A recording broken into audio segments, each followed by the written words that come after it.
జై రాధేశ్యామ్ అందరికీ ఈరోజు ముచ్చటైందంటే నేను మళ్ళీ ఒక వీడియో అయితే చూసిన ఏందా అనుకుంటున్నారా. అనసూయ కేసు పెట్టింది కదా, 42 మంది మీద కేసు పెట్టింది కదా.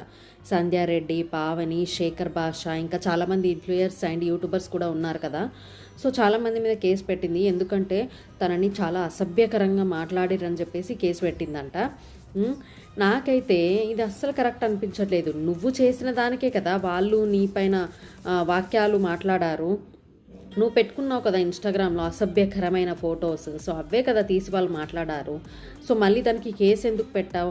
ఒకవేళ నువ్వు కనుక కేసు పెట్టేది ఉంటే మురళీ శర్మ గారి మీద పెట్టాలి. ఎందుకంటే మాట్లాడింది కొంచెమైతే తను సాగదీసి మరీ అసభ్యకరంగా చేసింది తను, మురళీ శర్మ గారు. మీ సామాన్లు అంటే ఇష్టం, మీ పొట్టి పొట్టి బట్టలు అంటే ఇష్టం, మేము చూస్తాం, మాకు ఇష్టం అని చెప్పేసి మురళీ శర్మ గారు రియాక్ట్ అయ్యారు. ఒకవేళ మీరు కేసు పెట్టాలనుకుంటే మీ అభిమాని, మీ సంఘాలకున్న వాటికి పెట్టాలి. ఎందుకంటే మీ అభిమాని మురళీ శర్మ గారి మీద పెట్టాలి కేసు. అలాంటిది మంచిగా ఉండండమ్మా, పద్ధతిగా ఉండండమ్మా అని చెప్పిన వాళ్ళ మీద కేసు పెడతావా? ఇదెక్కడి న్యాయం? మీరేమంటారు? ఖచ్చితంగా కామెంట్ చేయండి.